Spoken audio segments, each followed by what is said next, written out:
말씀 같이 보겠습니다. 요한복음 12장 1절부터 8절입니다. 요한복음 12장 1절부터 8절입니다.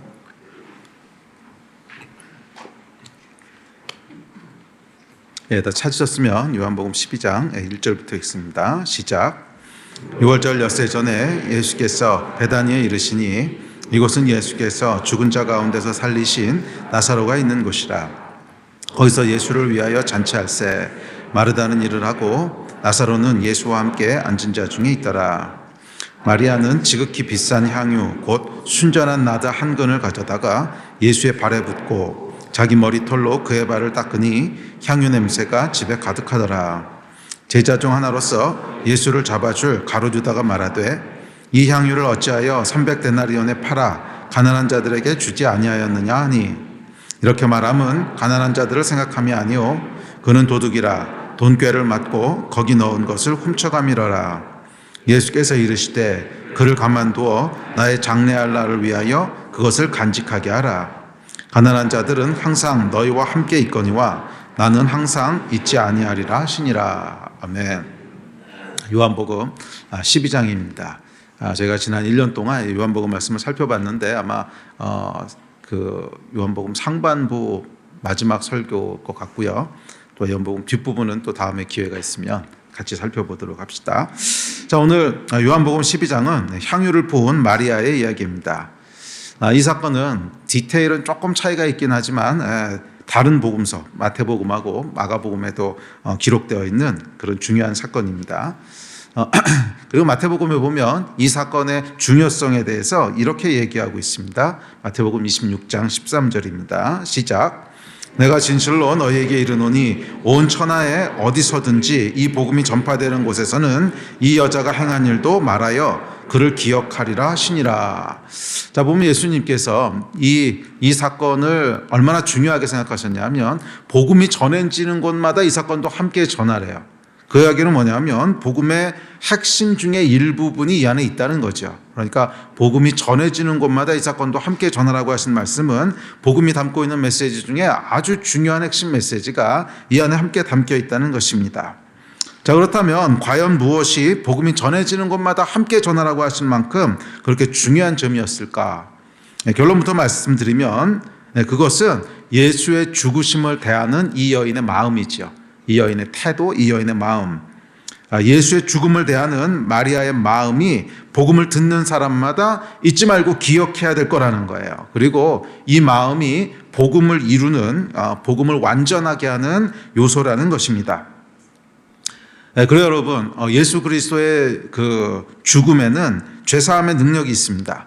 누구든지 예수 그리스도의 십자가를 믿고 누구든지 예수 그리스도의 보혈의 능력을 믿으면 죄사함을 받고 구원을 얻습니다. 그것이 우리가 믿고 있는 복음이죠. 자, 그런데 이것은 이렇게 기계적인 구원의 교리를 얘기하는 것은 아닙니다. 그러니까 기계적인이라고 하는 말을 잘 기억하세요. 기계적으로 그것에 동의하고 그것을 믿으면 구원을 받아 이런 건 아니라는 거예요. 그러니까 예수의 보혈을 믿는다고 하는 것은 예수께서 우리를 위해 죽으신 것에 대한 깊은 애도 그리고 깊은 감사 또 사랑에서 나오는 슬픔 이런 것을 동반해야 된다는 거죠. 그것이 마리아가 보여줬던 마음이에요. 마리아의 복음입니다. 생각해 보세요. 예수께서 나를 위해서 십자가에서 죽으셨어요. 그걸 내가 정말 믿어요. 그런데 십자가를 대할 때 아무런 감정이 없다. 아무런 감동이 없다. 그렇다면 그게 정말 구원에 이르는 믿음일까? 그렇죠? 오래전 일인데 제가 미국에 있을 때 어떤 유학생 한 명에게 이제 복음을 전한 적이 있었어요. 그래서 한동안 이제 관계도 맺고 밥도 먹이고 그러다가 이제 하루는 이제 복음을 전하게 됐습니다. 그래서 사형리라고 있죠. 사형리라고 이제 하나님께서 창조하셨고 죄가 우리를 갈라놨고 예수의 구원 어쩌고저쩌고 하는 거예요. 그 내용을 이렇게 따라서 복음을 쭉 다 전했습니다. 그랬더니 이 친구가 뭐라 그러냐면 저도 그거 다 믿어요. 그러는 거예요. 근데 이게 아닌데 이렇게 밋밋한 게 아닌데 이게 제 안에 저도 다 믿어요. 그러는데 이건 아닌데 하는 생각이 드는 거예요. 아니 내가 복음을 믿고 받아들일 때는 예수께서 십자가에서 나를 위해서 죽으셨고 피 흘리셨고 막 거기에 대한 감동과 감격과 그게 있었는데 이렇게 밋밋하게 믿는다고? 예, 저도 다 알아요. 저도 다 믿어요. 근데 이게 뭔가 이상한 거예요. 뭔가. 다 동의한다고 하는데 뭔가 이상한 거예요. 자, 여러분, 뭐가 문제였을까요? 예, 복음의 내용에는 맞아요. 다 동의했어요. 그런데 복음이라고 하는 거, 구원이라고 하는 건 그렇게 기계적인 게 아니라는 거예요. 그거에 그 내용에 다 동의하고 그 내용을 전부 다 믿으면 그럼 그냥 구원이 기계적으로 주어지는 건가? 그렇지 않다는 거예요. 복음의 내용에는 동의했을지 모르지만 문제는 마음이죠, 마음. 그 마음이 함께 움직이고 있냐는 거예요. 그래서 예수님께서 복음이 전해지는 곳마다 이 여인의 이야기를 함께 전하라고 했던 것은 복음은 그렇게 기계적으로 그 내용에 동의한다고 해서 그 리워드로 주어지는 그런 성질의 것이 아니라 복음은 굉장히 인격적인 거라는 거예요. 예수 그리스도에 대한 사랑, 예수 그리스도에 대한 감격, 그것이 함께 더해졌을 때 완전한 것이 된다는 거죠. 아멘. 예. 자, 그 이야기를 하고 있습니다. 자, 그래서 약간 그때 전했던 그 복음의 이제 문제점은 뭐냐면 복음의 내용엔 다 동의했는지 모르겠지만 그에게는 향유를 부었던 마리아의 마음, 그 심장은 없었습니다.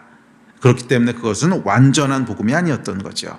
복음이 전해지는 곳에는 반드시 이 여인이 행한 일, 여인이 예수의 죽음을 앞둔 그 마리아의 마음, 그것이 함께 전해져야 된다는 것입니다. 그래야 완전한 복음이 된다는 거죠. 그거 빼먹으면, 그게 빠지면 완전한 복음은 아니라는 거예요. 다 전한 건 아니라는 거예요. 그렇죠. 예수님께서 전할 때마다 이것도 전하라고 했는데 다 전한 게 아닌 거죠. 그 중에 일부분만 전한 게 되는 거죠. 복음을 다 전하는 것, 완전한 복음은 예수 그리스도의 십자가의 보혈의 능력에 동의하는 것 플러스 그것을 대하는 우리의 마음이 함께 있어야 된다는 거예요. 우리를 구원하신 분에 대한 감사, 감격. 그렇죠, 여러분. 우리를 위해서 생명을 주셨는데 그걸 정말 믿는데 어떻게 아무런 감정이 안 따라와요? 그게 과연 정말 믿음일까? 거기에 대한 질문을 던지고 있습니다. 그래요, 여러분. 복음에는 양자성, 양자 책임성이 있습니다. 제가 금요일에 잠깐 말씀드렸는데 양자성 또는 양자 책임성이 있습니다. 그러니까 이거는 복음뿐만이 아니라 하나님이 행하시는 모든 일이 다 그런데 양자 책임성이라고 하는 건 뭐냐면 하나님이 하셔야 되는 일이 분명히 있지만 동시에 인간이 해야 될 파트가 함께 있다는 거예요. 그러니까 하나님이 하시는 모든 일은 하나님이 하시는 일과 인간이 하는 일의 협업으로 콜라보레이션으로 완성되는 것이지 이게 한쪽만 일방적으로 하는 게 아니라는 거예요. 그것이 하나님이 행하시는 일의 양자성 또는 양자 책임성입니다. 그러면 물으시는 분들도 있을 거야. 아니 목사님, 복음은 전적인 하나님의 은혜 아닙니까? 인간이 뭔가를 해서 복음이 완성된다는 게 좀 이상한 거 아닙니까? 뭐 행위 구원론 아닙니까? 이렇게 물으실 수도 있는데 뭐 그 말도 또 틀린 말은 아닙니다. 틀린 말은 아닌데 복음은 전적으로 100% 하나님이 하시는 일입니다. 100% 하나님이 하시는 일이지 인간이 할 일은 하나도 없습니다. 일도 없어요. 100% 하나님의 일이에요. 자, 그런데 이거 한번 생각해 보십시오. 저 어떤 사람이 손님을 초대했어요. 손님을 초대하고 저녁 만찬을 준비합니다.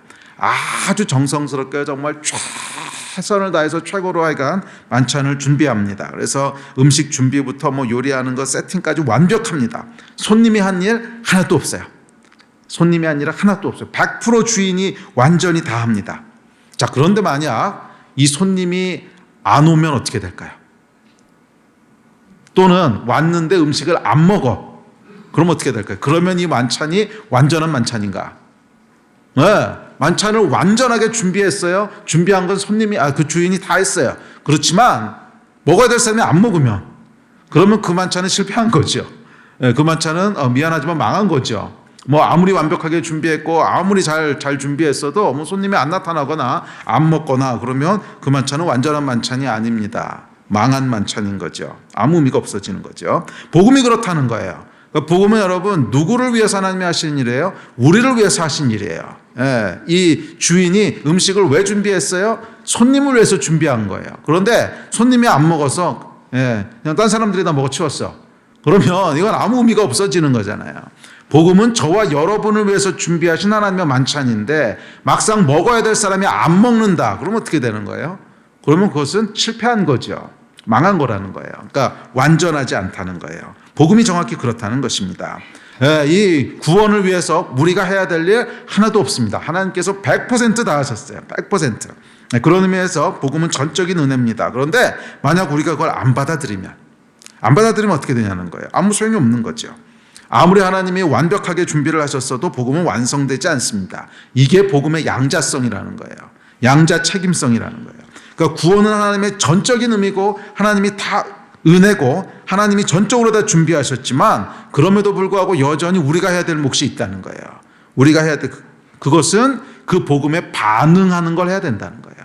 복음에 반응하는 걸. 그리고 이 복음에 대한 반응이 뭐예요? 마리아의 마음이었던 거죠. 마리아의 마음과 같은 반응이 있지 않으면 그래서 아까 예에서 나왔듯이 저도 다 알아요. 믿어요. 만약 이런 반응이라면 그 복음이 과연 완전한 복음이라고 할 수 있을까? 복음이 완전해지기 위해서는 하나님께서 완벽하게 준비하신 은혜지만 그 은혜에 우리가 반응하는 게 있어야 되는 거죠. 하나님이 나를 왜 죽으셨구나. 거기에 대한 감격, 감사, 감동 그게 함께 따라와야 그래야 그 복음이 완전한 복음이 되는 것이지 이 마음이 빠져버리면 그 복음은 완전한 복음은 아니라는 거예요. 그래서 예수님께서 뭐라 그러셨냐면 이 복음이 전해지는 곳마다 이 여인이 행한 일도 함께 전해야 된다는 거예요. 그래야 완전해진다는 거예요. 이 양자성이 함께 있어야 된다는 거예요. 그러니까 이 복음은 예수께서 우리를 위해서 죽으시고 십자가 지시고 하는 것이 하나님이 하셨던 일이라면 거기에 대해서 우리가 해야 될 카운터파트가 있는 거죠. 그것은 그분에 대한 감사, 감격, 또 예수 그리스도에 대한 사랑 하는 이 마리아의 심장, 마리아의 마음이 우리 안에 있을 때 그 복음이 비로소 구원에 이르는 완전한 복음이 된다는 것입니다. 저는 본문에 보시면 마리아가 예수의 죽음 앞에서 향유를 붓습니다. 3절입니다. 시작. 마리아는 지극히 비싼 향유 곧 순전한 나드 한 근을 가져다가 예수의 발에 붓고 자기 머리털로 그의 발을 닦으니 향유 냄새가 집에 가득하더라. 자, 이 향유는 나드 향이었는데요. 이 나드는 언제 쓰는 향이냐면 장례 용품으로 주로 사용되는 이제 그런 향유였습니다. 이 지방이 덥잖아요. 더운 지방이다 보니까 사람이 죽고 나면 부패한 냄새가 빨리 나기 시작합니다. 냄새가 많이 나니까 오늘날이야 이제 냉동고도 있고 또 우리나라는 거기만큼 지금은 거기만큼 더워진 것 같기도 하네요.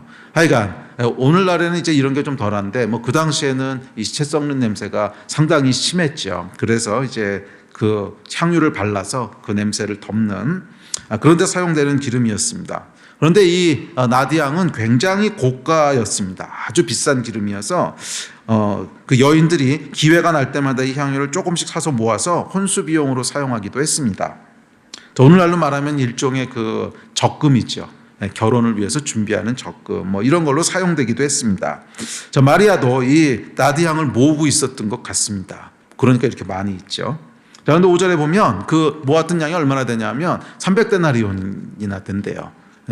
300데나리온이면 얼마인가 하면 한 데나리온이 노동자의 하루 품삯이거든요. 그러니까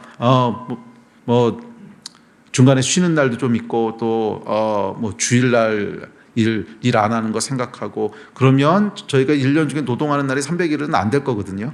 그러니까 1년 연봉 정도에 해당한다고 보면 되겠죠. 그러니까 오늘날로 치면 한 4천만 원, 5천만 원 되는 큰 돈이었다는 것입니다. 그런데 지금 마리아가 이 비싼 향유 무려 그냥 이해하기 쉽게 5천만 원이라고 합시다. 5천만 원짜리 향유를요. 그걸 들고 와가지고 예수님한테 이렇게 깬 거예요. 여러분 굉장히 당황스러운 사건 아닙니까? 500만 원짜리가 아니고 5천만 원짜리를 깬 거예요. 5천만 원짜리를 그냥 탁 깨서 그걸로 끝낸 겁니다. 사람들이 얼마나 당황했을까 생각해 보십시오. 그래서 4절 5절에 보면 사람들의 반응이 나옵니다. 4절과 5절입니다. 시작. 제자 중 하나로서 예수를 잡아줄 가로주다가 말하되 이 향유를 어찌하여 300데나리온에 팔아 가난한 자들에게 주지 아니하였느냐 하니. 자, 이렇게 말하는 것도 이제 이해가 되죠. 5천만 원짜리니까. 도대체 마리아는 무슨 생각으로 5천만 원짜리 이벤트를 했냐는 거예요. 자, 마리아의 마음으로 들어갑시다. 도대체 마리아는 왜 이런 사실은 이거 남는 거 아무것도 없거든요. 그냥 한번 쫙 깨고 나면 정말 이벤트지요. 정말 이벤트지 그거 말고는 실제적인 뭐가 하나도 없잖아요. 진짜 낭비되는 것처럼 보이는데 왜 이런 일을 했을까? 마리아의 마음으로 한번 들어가 봅시다. 마리아가 생각하는 거죠. 아니, 예수님께서 지금 죽으신다고 말씀을 하세요. 곧 죽을 거라고 말씀을 하시는데 아무 반응들이 없어요, 사람들이. 아무 반응들이 없어요. 뭐 제자들 중에 아무도 알아듣는 사람이 없는 것 같고 그걸 이렇게 귀담아 듣는 사람도 아무도 없는 것 같아요. 그러니까 이 가룟 유다 같은 반응이 나오고 뭐 다른 제자들도 마찬가지죠. 이게 예수님이 죽으신다 그러면 좀 큰일 난 거잖아요. 그러면은 그 앞에서 안 됩니다 그러든지 울고불고 매달리든지 뭐 이럴 것 같은데 아무도 반응이 없어요. 아무도 반응이 없습니다. 오직 마리아만 알아들었던 것 같아요. 그리고 근심하는 거죠. 죽으신다고 어떡하지? 생각이 여기에 미치자 이제 아무것도 보이는 게 없는 거예요. 앞뒤 가릴 것도 없습니다. 이제 얼마 안 있으면 예수님께서 이 세상을 떠나시는데 보니까 시간도 얼마 안 남은 것 같은데 금방인 것 같은데 그 전에 뭐라도 할 수 있는 게 없을까? 그 전에 뭐라도 해드릴 수 있는 게 없을까? 뭐라도 좋은 걸 드리고 싶은데 뭐가 있지? 뭐가 있지? 내가 할 수 있는 게 뭐가 있지? 그래서 떠올린 것이 뭐예요? 향유인 거죠. 내가 드릴 수 있는 최고의 것을 드리자. 이게 얼마나 의미 있는 건지 모르겠지만 하여간 나디향이라고 하는 게 죽음을 아름답게 하는 향기거든요. 죽음의 냄새가 굉장히 역한데 그것을 아름답게 해주는 것이 나드란 말이에요. 그러니까 예수 그리스도의 죽음에 대해서 이 나드향을 드리자. 이게 무슨 의미가 있는지 얼마나 의미가 있는지 또 어쩌면 생뚱맞아 보일 수도 있는데 하여간 내가 드릴 수 있는 최고의 것을 드리자. 이것이 향유였습니다. 그러니까 이 향유는 여러분 좀 생뚱맞아 보이는 향유는 예수 그리스도의 죽음에 대한 마리아의 경의의 표현이고 예수 그리스도를 향한 그녀의 경외함이고 감사함이고 그녀의 사랑이었고 그녀의 심장이었어요. 그것이 마리아의 향유였습니다. 그래서 방에 들어가서 향유를 꺼내옵니다. 향유를 꺼내고는 예수 앞으로 갑니다. 사람들이 당황한 듯이 바라봅니다. 저 뭐 하는 거야? 근데 상관없습니다. 사람들의 반응 보이지도 않고 들리지도 않아요. 예수께서 죽으신다는데. 그래서 예수의 발 앞에 가서 향유가 든 옥합을 깨뜨립니다. 그리고 예수께 붓습니다. 다음 구절 볼까요? 시작. 예수께서 베다니 나병 환자 시몬의 집에서 식사하실 때 한 여자가 매우 값진 향유 곧 순전한 나드 한 옥합을 가지고 와서 그 옥합을 깨뜨려 예수의 머리에 부으니. 옥합을 깨뜨려서 향유를 붓고는 머리털로 그 발을 닦습니다. 이게 예수 그리스도를 향한 그녀의 마음이고 고백인 거죠. 이게 제가 드릴 수 있는 최고의 것이고 제 베스트고 제가 드릴 수 있는 전부입니다. 내 인생이고 내 꿈이고 내 미래입니다. 드리고 싶은데 더 드릴 수 있는 게 이것밖에 없습니다. 당신의 생명하고는 비할 바가 못 되지만 이게 내가 드릴 수 있는 최고의 것이고 내가 드리고 최고의 것이고 더 드리고 싶지만 이것 이상 없습니다. 이것이 당신을 향한 나의 마음입니다. 이게 이제 향유의 의미인 거죠. 그 향유를 부은 의미였습니다. 이게 여러분 마리아의 복음이었어요. 마리아의 복음. 마리아의 복음은 가장 소중한 것을 예수께 드리는 복음이었어요. 마리아의 복음은 가장 소중한 것을 예수께 드리는 복음이었어요. 이 마음. 예수께서 기뻐하셨던 것은 바로 이 마음이었어요. 그리고 복음을 완전하게 했던 것도 역시 이 마음이었습니다. 이 향유는 여러분 가장 소중한 것을 의미합니다. 이 나드향은 앞서도 말씀드렸지만 여인들이 결혼을 꿈꾸면서 조금씩 모았던 다 그런 건 아닌데 그렇게 사용되었던 것 중에 하나였거든요.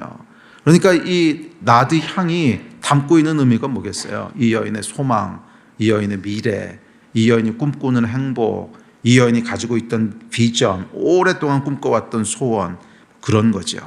그러니까 그 인생에서 가장 소중한 것을 상징한다는 거예요. 그 인생에서 가장 단순히 돈으로 5천만 원 뿐만이 아니라 그것이 담고 있는 의미가 이 여인이 가장 소망했던 것, 가장 원했던 것, 꿈꿔왔던 것 이런 것들을 함축하고 있는 거죠. 그래요 여러분. 이 향유는 우리 인생에서 가장 소중한 것을 상징합니다. 자, 그런 의미에서 예수께서는 십자가에서 당신의 향유를 이미 쏟으신 거예요. 가장 소중한 것, 그 생명을 우리를 위해서 깨고 부으신 거죠. 자, 이제 우리만 향유를 깨면 된다는 거예요. 복음의 양자성. 그러니까 예수께서는 이미 당신의 향유를 십자가에서 쏟으셨어요. 그 피를 깨서 우리를 위해서 쏟으셨어요. 이제는 우리가 할 차례라는 거예요. 복음을 완전하게 하기 위해서는 왜냐하면 복음의 본질은 사랑이거든요. 네? 복음이 뭡니까? 그랬더니 예수님 뭐라 그랬어요? 하나님을 사랑하고 내 이웃을 사랑하는 거라 그랬어요. 복음은 사랑하는 것이거든요. 근데 사랑은 여러분 반드시 양자성이 있는 겁니다. 한쪽만 사랑하는 걸 가지고 사랑이라고 그러지 않죠. 한쪽이 사랑을 했으면 이쪽에서도 동일한 반응이 나올 때 그 사랑이 완전해지는 거죠. 그렇지 않고 한쪽은 열렬히 사랑하는데 이쪽은 도망가 버렸어. 그러면 그것은 비극적인 사랑이고 완전하지 못한 실패한 사랑이죠. 그래서 이 복음을 완전하게 하는 것은 뭐냐면 예수께서 십자가에서 쏟으신 향유가 있다면 이제는 마리아의 향유가 부어져야 되는 거예요. 마리아의 향유가 부어질 때 가장 소중한 것을 부을 때 그 복음이 비로소 완전해지는 줄 믿습니다.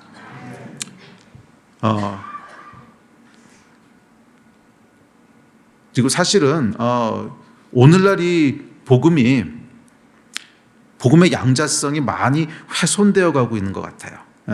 복음이 은혜라고 하는 것은 물론 은혜는 은혜예요. 하지만 그 한쪽이 지나치게 강조되면서 복음은 그냥 무조건 내가 받는 것, 하나님으로부터 받는 것, 은혜도 받고 뭐 치료도 받고 뭐도 받고 받는 것에만 너무 치중한 나머지 복음이 이렇게 불완전해져 가는 그런 시대를 살고 있는 것이 아닌가. 아니요, 여러분. 2000년 전부터 복음은 그 복음이 완전해질 때는 향유가 부어질 때였지 한쪽에서만 부어지는 것이 아니라는 거예요. 예수 그리스도의 보혈과 마리아의 향유가 합쳐질 때 그것이 완전한 복음이 되는 줄 믿습니다. 그리고 이게 제가 믿는 복음입니다. 복음은 가장 소중한 것을 예수께 드리는 거예요. 왜냐하면 예수께서 먼저 가장 소중한 그 생명을 우리에게 주셨기 때문에 그렇습니다. 그래서 저의 복음은 가장 소중한 것을 드리는 복음입니다. 그게 제가 믿는 복음의 내용입니다. 가장 소중한 것, 제 인생에 가장 소중한 것을 예수께 드리는 것. 뭐 드리긴 드리는데 의무감으로 드리는 것이 아니라 드리고 싶은 마음, 더 드리고 싶은 마음, 예수께 더 드리고 싶은 마음. 그것이 여러분 복음을 완전하게 하는 것인 줄 믿습니다. 제가 2000년에 미국에 사기를 마치고 선교사로 헌신을 했습니다. 그래서 오늘날까지 이제 목회를 하게 됐는데요. 그게 사실은 제 향유였습니다. 제 향유고 제 옥합이었습니다. 제가 드릴 수 있는 최고의 것을 하나님께 드리고 싶었어요. 하여간 드릴 수 있는 최고의 것을 하나님께 드리고 싶었습니다. 그러자 정말 말씀 그대로더라고요. 사람들이 수군대기 시작합니다. 5절에 보면 이렇게 얘기하죠. 시작. 이 향유를 어찌하여 300데나리온에 팔아 가난한 자들에게 주지 아니하였느냐 하니 정말 똑같은 반응이 나오더라고요. 너 뭐 하는 거냐? 너 왜 쓸데없이 낭비하느냐? 뭐 그러지 말고 그거 가지고 대학에 가서 뭐 청년들 사역하면 훨씬 하나님께 영광 돌릴 수 있는데 왜 쓸데기 없는 것에 낭비하느냐? 하여간요 정말 똑같은 말을 엄청나게 들었습니다. 엄청나게 들으니까 마지막에는 막 화가 나더라고요. 너무 많이 들으니까 뭐 나는 내 인생이 아무런 생각도 없고 가치도 없어서 그냥 의미 없는 일에 드리는 건가? 나도 생각이 있고 내가 믿는 복음이 있는데 하여간 똑같았어요. 반응이 정말 똑같았어요. 예. 왜 낭비하느냐? 아니 그러지 말고 이렇게 하면 훨씬 더 잘 쓸 수 있는데 왜 그렇게 하느냐? 그게 훨씬 더 효율적이지 않느냐? 하지만 저는 압니다. 예수께서 그것을 받으셨어요. 받으신 것을 저는 지금도 믿습니다. 7절 8절에 보면 이렇게 얘기합니다. 시작. 예수께서 이르시되 그를 가만두어 나의 장래할 날을 위하여 그것을 간직하게 하라. 가난한 자들은 항상 너희와 함께 있거니와 나는 항상 있지 아니하리라 하시니라. 여러분 사랑이라고 하는 건요 효율성을 따지는 게 아니에요. 사랑은 효율성을 따지는 게 아니에요. 그냥 제일 좋은 걸 주고 싶은 게 사랑이에요. 뭐 자녀들 키울 때 여러분 그렇게 키우지 않으셨어요? 또 결혼할 때 그 마음으로 결혼하지 않으셨어요? 제일 좋은 거 다 주고 싶고 그 마음으로 결혼하지 않으셨어요? 사랑은 여러분 효율성을 따지는 게 아닙니다. 사랑은요 그냥 서로를 향해서 제일 좋은 걸 주고 싶은 게 사랑이에요. 제일 좋은 걸. 저는 지금도 그 마음이 여전히 제 안에 있습니다. 20년이 훌쩍 넘었지만 저는 지금도 제일 좋은 거 예수님께 드리고 싶고 드리고 더 드리고 싶고 향유가 있다면 지금이라도 깨서 드리고 싶고 그것이 제 복음입니다. 예. 여러분의 복음은 어떤 복음이십니까? 향유를 깨는 복음이십니까? 아니면 그냥 십자가에만 만족하는 복음이십니까? 그래서 제가 이해하는 복음은요 향유 냄새가 가득한 거예요. 복음의 향기가 여러분 어디서부터 나는지 아십니까? 예수 그리스도의 십자가, 아니요, 나중에 얘기하겠지만 그 죽음의 냄새입니다. 예수 그리스도의 십자가는 죽음의 냄새예요. 생명의 향기가 나는 것은 우리가 깬 향유에서 나는 거예요. 뭐 아무리 예수께서 자기 생명을 주셨어도 그건 뭐예요? 죄의 삭은 사망이라고 하는 저주를 보여주고 있는 거죠. 그게 생명으로 거듭나는 건 뭐예요? 그 저주로 말미암아 생명을 얻은 사람들이 반응할 때 생명이 되는 것이지, 그 전까지는 이건 저주라는 거예요. 복음의 냄새가 사망의 냄새냐, 아니면 생명의 냄새냐, 피의 냄새냐, 아니면 향기냐 하는 것은 우리가 무엇을 깨느냐 하는 것에서 결정되는 거예요. 우리가 깨느냐 하는 것에서 결정되는 거예요. 여러분의 복음은 어떤 냄새가 납니까? 여러분의 복음에는 향기가 가득합니까? 그런 복음이 되기를 주의 이름으로 축원합니다. 이 여인과 반대되는 인물이 등장합니다. 가룟 유다지요. 예수께서 죽으실 것을 말씀하시는데 유다는 가난한 자들을 얘기합니다. 이 유다의 복음은 한 인격에 대한 사랑이 아니라 가난한 자들을 위한 복음이에요. 가난한 자들을 위한 구제고 선행이고 올바른 삶이에요. 그러니까 이 유다의 복음은요, 굉장히 합리적인 복음입니다. 마리아의 복음은 굉장히 비합리적인 복음입니다. 굉장히 효율적이지 않은 복음이에요. 그렇죠? 5천만 원짜리 이벤트를 해가지고 아무것도 남는 게 없어요. 꽝 깨고 끝났어요. 말이 안 되는 복음이죠. 그런데 유다의 복음은 굉장히 말이 되는 복음이에요. 그거 300데나리온에 팔어. 5천만 원에 팔 수 있어. 그렇게 해서 가난한 자들을 구제해. 리옵에 헌금해. 굉장히 말이 되는 그러니까 합리적인 복음이에요. 그에 반해서 마리아의 복음은 정말 생뚱맞고 말이 안 되는 복음입니다. 깼어요. 그래서 뭐 어쩌자고. 그 다음에 어쩌자는 거예요. 자, 그런데 여러분, 우리가 이 신앙 여정을 가다 보면 얼마나 자주 이 말이 되는 복음의 함정에 빠지는지 몰라요. 말이 되는 복음의 함정. 그래서 사실은 예수님께서 복음이 전해지는 곳마다 이 여인의 이야기도 함께 전하라고 하셨다고 저는 생각합니다. 말이 되는 복음의 함정이라고 하는 건 이런 거예요. 제가 대학교 3학년 때였습니다. 그때 제가 정말 엄청 뜨거웠을 때예요. 막 예수 믿고 제 안에 불이 있어가지고서 막 예수 소리만 들어도 심장이 두근두근 뛰고요. 정말 드리고 더 드리고 싶고 막 생명까지 드려도 아깝지 않은 것 같고 예수님 얘기만 들어도 눈물이 나고 막 그럴 때였습니다. 마리아의 심장이 그때 제게도 있었어요. 자, 그러다가 어느 날 제가 기독교 실천운동이라고 하는 것을 이렇게 알게 됐습니다. 그쪽으로 눈이 가기 시작했어요. 이게 뭐냐면 이제 기독교 세계관을 중심으로 윤리운동, 실천운동을 펴는 거였습니다. 오해는 하지 마십시오. 이거 다 너무 중요한 것이고요. 너무 좋은 것들인데 문제는 나지요, 나. 하여간 이런 것들을 이제 알게 됐는데 하여간 좀 조심스럽긴 한데 오해하지 마십시오. 이거 오늘 우리 교회에서도 열심히 잘하고 있는 겁니다. 굉장히 강조하고 있는 거고 좋은 거예요, 좋은 거. 근데 이제 문제는 나였어요. 이제 열심을 냈습니다. 그래서 책도 많이 읽고 공부도 많이 하고 뭐 철학, 윤리, 기독교 세계관, 또 세상에서 빛과 소금으로 살아가는 거 너무너무 흥미있고 재밌었어요. 정말 황홀하기까지 했습니다. 그런데 문제는 예수 그리스도를 향한 내 마음, 심장은 점점점 식어가더라는 거예요.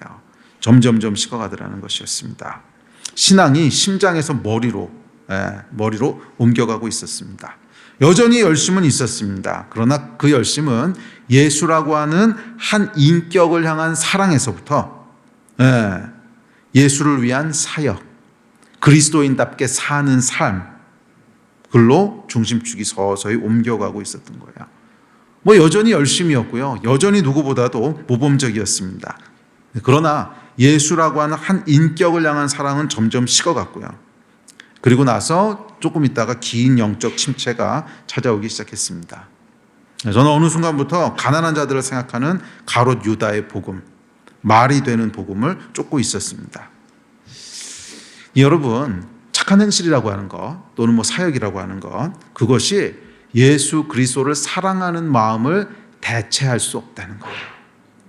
참 이 함정에 여러 번 빠집니다. 이쪽에 틀렸다는 얘기 절대 아닙니다. 당연히 해야 되는 일이고 저희 교회에서도 너무 강조하는 일들이고 꼭 그렇죠. 기독교 세계관을 가지고 살아야 되고 또 빛과 소금이 돼야 되고 당연히 선한 행실을 해야 되고 리업에 헌금도 많이 하시고 뭐 그래야 돼요. 당연한 일입니다. 그런데 그것이 예수 그리스도를 사랑하는 것을 대체할 수는 없다는 거예요.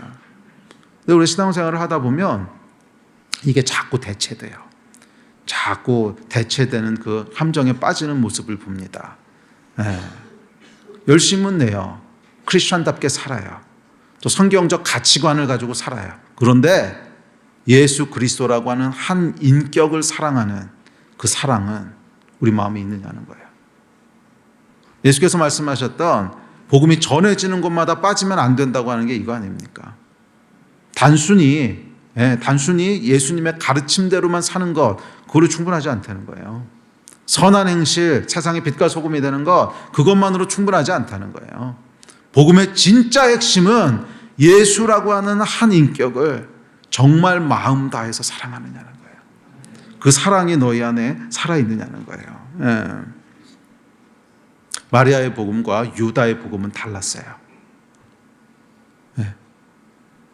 마리아의 복음은 말이 안 되는 복음이었지만 그에게는 심장이 살아있었고요. 유다의 복음은 말이 되는 복음이었지만 거기에 심장은 없었어요.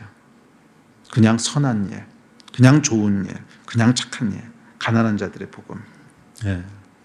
8절은 이렇게 얘기합니다. 시작. 가난한 자들은 항상 너희와 함께 있거니와 나는 항상 있지 아니하리라 하시니라. 예수께서 아니라 그러신 거예요. 유다에게 그게 아니라는 거예요. 내가 원하는 복음은 마리아의 마음이라는 거예요. 내가 원하는 복음은 유다의 합리적이고 선한 행실이 아니라 내가 원하는 복음은 마리아의 마음이라는 거예요. 예수 그리스도라고 하는 한 인간을 향한, 한 인격을 향한 사랑. 이 복음은 여러분 예수께서 십자가에서 피를 쏟으신 것입니다. 이게 예수님의 복음이죠. 이게 우리를 향한 예수님의 마음이고 심장입니다. 그 고귀한 생명, 하나님의 생명이 십자가에서 사라졌어요. 온 인류의 생명을 다 합쳐도 이거에 100만 분의 1이나 될까요? 어림없죠. 하나님이신데. 예수의 복음에는 피냄새가 가득합니다. 예수의 복음은 피 흘리는 복음이에요. 그러나 이게 복음의 완성은 아닙니다. 앞서도 말씀드렸지만 이게 복음의 완성은 아니에요. 복음에는 양자성이 있기 때문에 그렇다면 이제 마리아가 향유를 부어야 그래야 복음이 완성되는 거예요. 복음의 완성은 피냄새가 진동하는 게 아닙니다. 향기가 진동하는 거지. 다음 구절 보면 이렇게 얘기합니다. 시작. 마리아는 지극히 비싼 향유 곧 순전한 나드 한 근을 가져다가 예수의 발에 붓고 자기 머리털로 그의 발을 닦으니 향유 냄새가 집에 가득하더라. 그러니까 이 복음의 완성은 뭐냐면 향기가 가득한 게 복음의 완성이에요. 죽음의 냄새가 가득한 게 아니라. 이 향유라고 하는 것은, 나드 향이라고 하는 것은 장례를 준비하는 거라 그랬죠. 그래서 예수님께서 이렇게 말씀하십니다. 시작. 예수께서 이르시되 그를 가만두어 나의 장례할 날을 위하여 그것을 간직하게 하라. 장례를 준비한다는 거예요. 여러분, 복음이 뭔가를 다시 한번 좀 생각해 봅시다. 복음은요, 피냄새가 진동하는 걸로 시작합니다. 그래서 구약을 한번 생각해 보세요. 구약에서 제사 드릴 때 어떻게 제사 드렸죠? 짐승을 잡아서 피를 뿌렸어요. 그러니까 이 성전 앞에 피비린내가 진동했습니다. 그렇지 않아요? 피비린내가 진동했어요. 그것이 이제 구약에서 얘기하는 복음의 시작인데 이 피비린내가 진동하는 복음이 과연 복음의 끝이고 완성일까? 저는 그렇게 보이진 않아요. 과연 피비린내가 진동하는 것이 복음의 끝이고 완성일까? 아니요, 여러분. 구약의 복음은요, 완전한 복음이 아닌 거예요. 신약의 복음이 더해져야 비로소 완전한 복음이 되는 거죠. 맞아요, 여러분. 복음은 피 흘림으로 시작돼요. 죄에 대한 대가를 치르는. 하지만 이 구약의 복음이 완전해지는 것은 뭐냐면 그 위에 향유가 덮어질 때인 거예요. 피 위에 향유가 덮어질 때, 예수의 죽음 위에 그 죽음을 기념하는 마리아의 향유가 뿌려질 때, 그러니까 이 요한복음이 그렇다고 그랬잖아요. 고도의 상징을 사용한다고 했잖아요. 그러니까 예수 그리스도의 죽으심, 그 십자가의 피 뿌리심 위에 마리아의 향유가 부어질 때 그 복음이 비로소 완전한 복음이 된다는 거예요. 그것이 여러분 완전한 복음이지 어떻게 사망의 냄새가 진동하는 것이 완성된 복음의 모습이겠습니까? 완성된 복음의 모습은 생명의 냄새가 진동해야죠. 그 생명의 냄새는 어디서부터 나는 거예요? 죽어있던 우리들이, 죽어있던 하나님의 백성이 살아나는 게 생명이잖아요. 예수의 피 뿌리신 것은 이 죽어있던 생명들을 살리는 거 아닙니까? 그렇다면 이 살아난 생명들이 내는 게 뭐예요? 그게 바로 향기라는 거예요. 이 살아난 생명들이 예수께 드리는 그 제사, 살아난 생명들이 예수께 드리는 향유, 그것이 생명의 냄새라는 거예요. 성경에 보면 두 가지 냄새를 얘기합니다. 고린도후서인데 한번 볼까요? 시작. 우리는 구원받은 자들에게나 망하는 자들에게나 하나님 앞에서 그리스도의 향기니 이 사람에게는 사망으로부터 사망에 이르는 냄새요 저 사람에게는 생명으로부터 생명에 이르는 냄새라 누가 이를 감당하리요. 자, 복음에 두 가지 냄새가 있다는 거죠. 사망의 냄새가 있고 생명의 냄새가 있다는 거예요. 그러니까 예수께서 십자가에서 피 흘려서 죽으셨는데 그게 똑같은 냄새가 아니라는 거예요. 어떤 사람에게는 사망의 냄새가 되고 어떤 사람에게는 생명의 냄새가 된다는 거예요. 자, 누구에게 사망의 냄새가 되나 생각해 보세요. 피 뿌리고 끝나면 그건 사망의 냄새라는 거예요. 피 뿌렸는데 아무런 반응이 없어요. 피를 흘리셨는데 아무런 반응이 없어요. 그러면 그냥 피 냄새밖에 없는 거예요.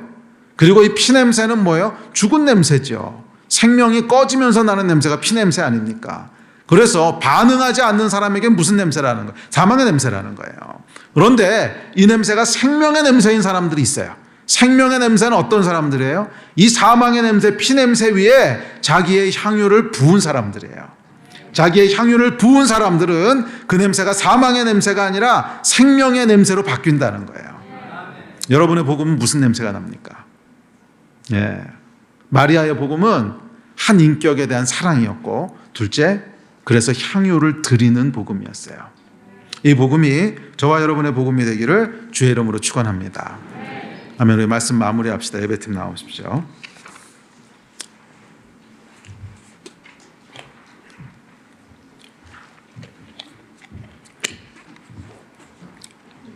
여러분의 복음은 어떤 복음입니까? 혹시 값싼 복음은 아닙니까? 이 마리아의 복음은요, 비싼 복음이었어요. 5천만 원짜리 그냥 깼거든요.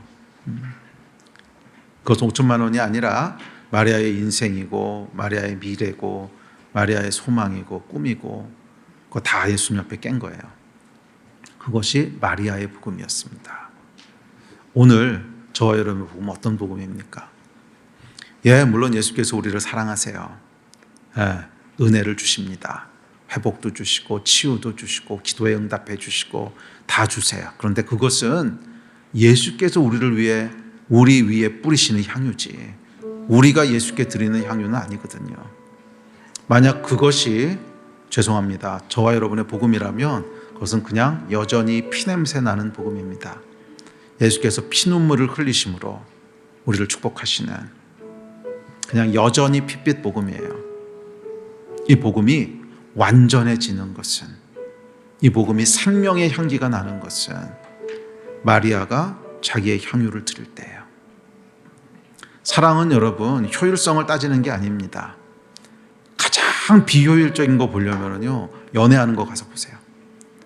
얼마나 비효율적인지 정말 모여서 만나서 쓰잘데기 없는 일만 합니다. 그럼에도 불구하고 그 쓰잘데기 없어 보이는 시간이 두 사람의 사랑을 깊게 만드는 거 아닙니까? 사랑은 여러분 효율성을 따지는 게 아니에요. 복음은 여러분 예수께서 완전한 복음이라고 말씀하셨던 것은 적어도 이 두 가지가 더해져야 돼요. 첫째, 그것은 예수 그리스도라고 하는 한 인격에 대한 사랑이에요. 한 인격에 대한 사랑이에요. 다른 것으로 대체할 수 없어요. 선한 행실로 대체하는 게 아니고요, 가치관으로 대체하는 게 아니고, 세계관으로 대체하는 게 아니고, 빛과 소금으로 대체하는 게 아니에요. 우리 안에 날마다 예수 그리스도를 향한 두근거림이 없다면, 날마다 예수 그리스도의 십자가에 대한 감격이 없다면, 여러분 이거 우리 심각하게 돌아봐야 되지 않겠어요? 그게 과연 마리아의 복음인가? 예, 여전히 열심일 수 있어요. 여전히 신실할 수 있어요. 여전히 모범적일 수 있어요. 하지만 그것은 가롯 유다의 복음도 그래요. 여전히 가난한 자들을 생각하고 여전히 말이 되는 일들을 해요. 그러나 예수께서 그 복음 원하신 게 아니잖아요. 네. 다른 것으로 한 인격에 대한 사랑을 대체할 수 없어요. 사역으로 대체할 수 없고요. 선한 행실로 대체할 수 있는 게 아니고요. 가치관으로 대체할 수 있는 것도 아니고 성경적 세계관으로 대체할 수 있는 것도 아니에요. 복음은 예수 그리스도라고 하는 나를 위해서 십자가에서 죽으신 분, 그 한 인격에 대한 감격과 감사와 사랑에서 완성되는 거예요. 이 심장이 식었다면 It's not okay. 이 심장이 식었다면 절대 괜찮지 않습니다. 우리 안에는 계속 마리아의 심장이 있어야 돼요. 또한 두 번째, 완전한 복음은 받는 복음이 아니라 받는 것뿐만이 아니라 드리는 것이 있는 복음이에요. 네, 맞아요. 예수께서 우리를 위해서 다 주셨어요. 그게 예수님의 사랑이었다면 예수님을 향한 우리의 사랑은 뭔가? 그것도 드리고 싶은 거 아니에요? 저는 십자가에서 예수 그리스도를 만났을 때 제 안에는 처음부터 지금까지 지난 30년 동안 정말 끊임없이 제 안에 용솟음 치는 마음은 예수께 뭘 더 드릴 수 있을까? 예수께 뭘 더 드릴 수 있을까? 그게 제 안에 있는 심장이고 제 복음입니다. 물론 전 예수께서 주신 거 너무 감사히 누려요. 하지만 그렇기 때문에 더 드리고 싶고 더 드리고 싶고, 그게 복음인 거죠. 그게 복음인 거지. 이 완전한 복음이 저와 여러분의 삶을 향기로운 냄새로 가득하게 합니다. 마리아의 복음, 유다의 복음이 아니라 마리아의 복음이 여러분의 복음이 되시기를 주의 이름으로 축원합니다. 우리 일어나서 기도합시다.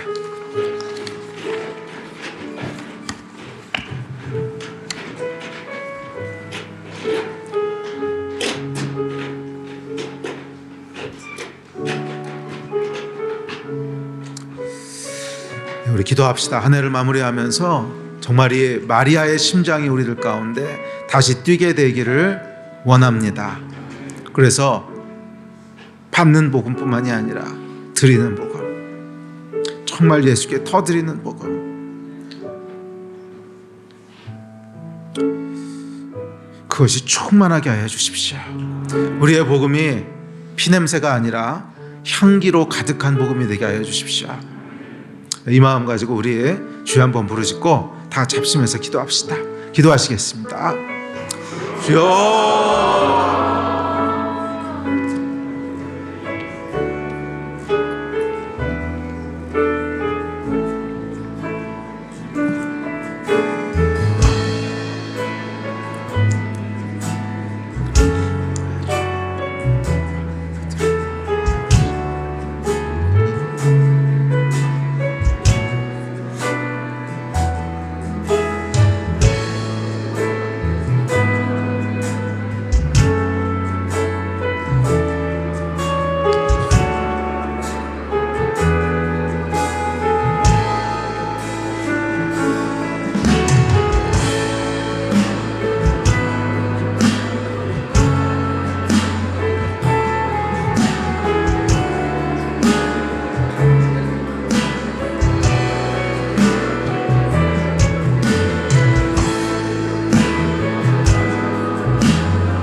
하나님, 우리 평생의 복음이 가룟 유다의 복음이 아니라 마리아의 복음이 되기를 간절히 소원합니다.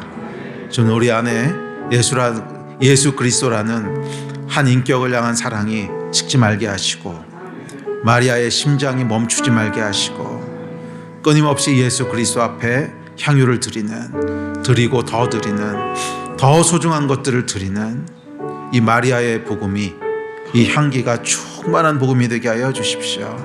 저는 우리의 복음이 예수 그리스도의 피냄새가 아니라 마리아의 향기로 가득한 복음이 되기를 간절히 소원합니다.